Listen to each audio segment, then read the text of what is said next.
Hey gang, thought I would follow up on my last driving lesson. So one thing I learned is that a reflective vest and a reflective triangle is mandatory equipment that needs to be in your vehicle.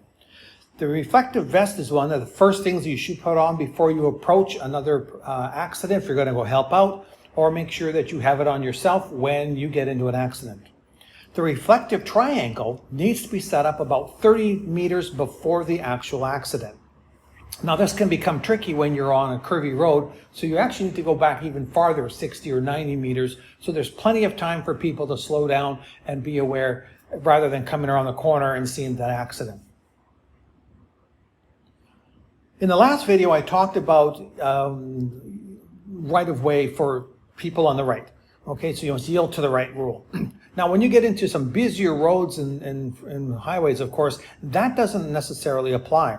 And you'll see signs like this all along throughout Portugal to indicate that the road that you are currently on, which is represented by this big arrow right here in the front, it has right-of-way. And so it does not need to yield to the roadway coming off the right.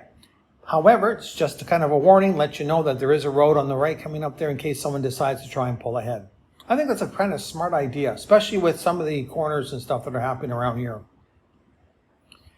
Now, here is a really interesting fact that didn't clue into me. So let me talk about what it's like back in Canada where I drive.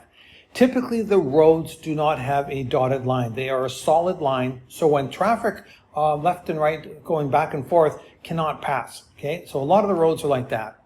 Here, a lot of the roads are passing the roads. And it kind of freaked me out when I first got here because motorcyclists are especially aggressive about using these passing lanes. Now, as I mentioned before, parking in Portugal is quite interesting, especially on the island here because the roads aren't super wide. And quite often you'll see a car parked half on the sidewalk, half on the road, or just stopped on the road here. Now, back home, if this person was in the way and there was no traffic coming, I would just change lanes and go around my merry way and not worry about using a turn signal.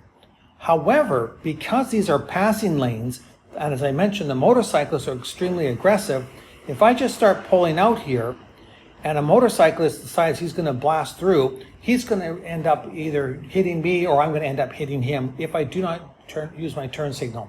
So it's really recommended anytime you change out of that lane, anytime you come outside of this line here at all, put on your turn signal, protect yourself, protect the motorcyclist. That's it for today.